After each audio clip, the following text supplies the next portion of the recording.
చేద్దాం. గురుగారు నమస్కారం. గురుగారు మొదటి ఉత్తరాన్ని చూద్దామండి. ఆదిత్య గారు బెంగళూరు నుంచి రాస్తున్నారు. శకునాలను నమ్మవచ్చా? వాస్తవానికి ఒక నాస్తికుడు ఓ వ్యాసం రాశాడు. ఆ పుస్తకం రాశాడు. పుస్తకం పేరు పిల్లి. ఇక్కడ వాస్తవంగా వాళ్ళు చెప్పిన మాట ఏంటంటే, పిల్లి కొన్ని దేశాలలో శుభశకునం. మన దేశంలో పిల్లిని దుష్టశకునంగా భావిస్తారు. కానీ లేచిన వెంటనే మామూలు పిల్లి కనిపిస్తే దాన్ని దోషంగా భావిస్తారు. అదే నల్ల పిల్లి కనిపిస్తే శుభంగా భావిస్తారు. మంగళం కృష్ణమార్జాలం అని వచనం అన్నమాట. అంటే కృష్ణమార్జాలం అంటే నల్ల పిల్లి, మంగళప్రదమైనది. అలాగా కొన్ని ప్రదేశాలలో కొన్ని మంచి శకునాలు అవుతాయి, మరికొన్ని చెడ్డవుతాయి. కానీ ఒకచోట మంచివైన ఇంకో చోట చెడ్డబోతుంటాయి. అందువలన వీటికి హేతుబద్ధత లేదు అని అతను రాశాడు. అతను రాసిన విధానం స్థూలం. ఇక్కడ శకునం అనేటువంటిది మనపై ప్రభావాన్ని ఎప్పుడు చూపిస్తుంది అనేది చాలా ముఖ్యమైన విషయం. మన పక్క నుంచి పాము వెళ్ళిందండి, భయం కలగాలిగా. నిద్ర అవుతున్నాను, చూడలేదు, భయం కలుగుతుందా? కలగదు. అంటే ఏమిటి? శకునం అనేటువంటిది రావడం దోషం కాదు,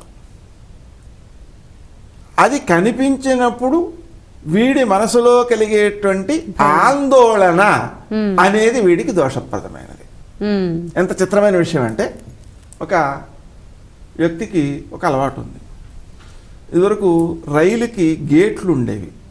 అంటే ఇప్పుడు ప్రస్తుతం అన్ని ఫ్లైఓవర్లు వచ్చేసి దాటి వెళ్ళిపోతున్నాం. గేటు దగ్గర దాటే చాలా తక్కువ పరిమితంగా ఉంటున్నాయి. కానీ గేట్లు ఎక్కువ ఉండేవి గతంలో. అలా ఉన్నప్పుడు అతను కారులో వెడుతుంటే మధ్యలో గేటు పడింది అనుకోండి, ఇంకా పని అవదు అని అతనికి నమ్మకం.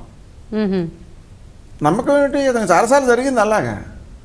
అందుకని తను వెళ్ళేటప్పుడు గేటు పడితే వెనక్కి వచ్చేస్తాడు, టైం వేస్ట్ అని.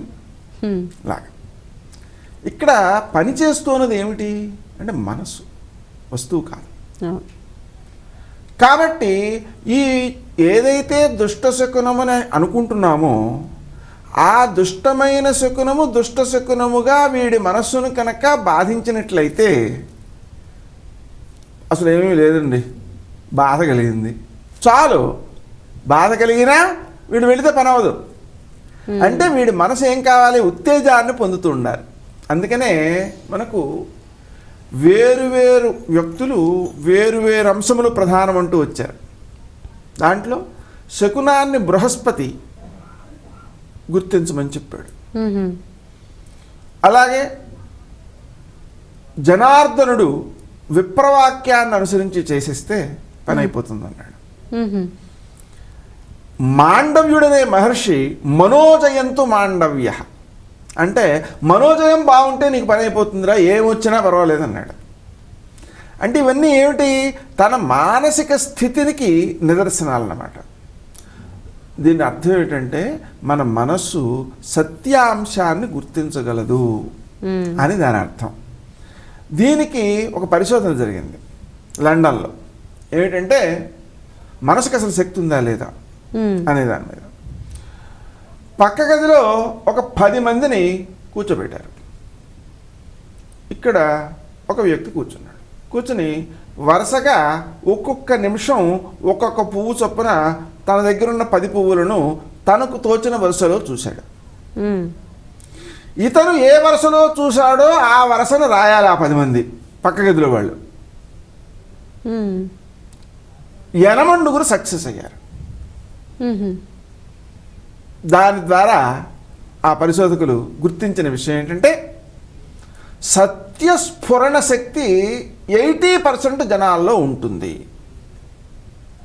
ఆ సత్యస్ఫురణ శక్తిని ఉపయోగించుకోకపోవడమే తప్పు. ఉపయోగించుకుంటే సత్యాన్ని గుర్తిస్తాడు. మనకు ఒక వ్యక్తిని చూసిన వెంటనే గౌరవభావం కలుగుతుంది, నమస్కారం చేయబుద్ధి అవుతుంది, నమ్మబుద్ధి అవుతుంది. ఇంకొకరిని చూసిన వెంటనే నమ్మబుద్ధి కాదు. అక్కడ మన మనస్సును నమ్మాలి. నమ్మితే మోసపోం. వాడిని చూసిన వెంటనే ఆ భావన కలిగిన తర్వాత వాడు పెట్టిన ఆశకు లోబడి వాడు ఏదో ఆశ పెడతాడు, నీకు దీంట్లో పెట్టుబడి పెట్టి ఇంత డబ్బు వచ్చేస్తుంది ఇలాగా. ఆ మాట వినేటప్పటికి వీడు ఆశకు లోబడి పని చేసేసి నష్టపోయి తర్వాత మొదట అనిపించింది అనుకుంటాడు. ప్రయోజనం ఏంటి? తన అంతశ్చేతన చెప్పినటువంటి సత్యాన్ని గుర్తించాలి కదా. అలాగా ఈ శక్తి ఏదైతే ఉందో, సత్యాంశ స్ఫురణ శక్తి ఏదైతే ఉందో వ్యక్తిలో, ఆ వ్యక్తికి ఒక్కొక్క శకునం చూచినప్పుడు ఏమనిపిస్తుంది? ఇప్పుడు పర్వాలేదేమో అనిపిస్తుంది. ఒక్కొక్క శకునం చెడ్డది వచ్చినా కూడా పర్వాలేదయ్యా అనిపిస్తుంది. ఈ అనిపించడం అనేటువంటిదే అక్కడ ముఖ్యం. సిక్స్త్ సెన్స్ అంటాం.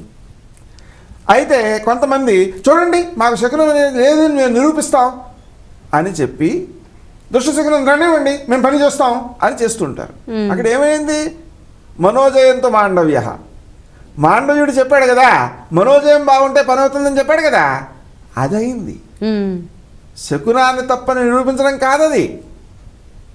అందుకని ఏ వ్యక్తి అయితే ఏదైనా ప్రయాణం అవుతున్నప్పుడు పని మీద పెడుతున్నప్పుడు దుష్టముగా భావన కలిగితే, మనస్సుకి క్లేశం కలిగితే, ఇబ్బంది కలిగితే దాన్ని చెడ్డ శకునంగా గుర్తించాలి అనేది మొత్తంపై చూస్తే అర్థమవుతుంది. అది ఎవరైనా కొత్త వాళ్ళు వచ్చాడు కలుస్తుంది. మనం కట్టింది దేనికోసం అంటే దొంగ వస్తే అది రక్షణ, దొంగతనం రాకుండా ఉండడం కోసం.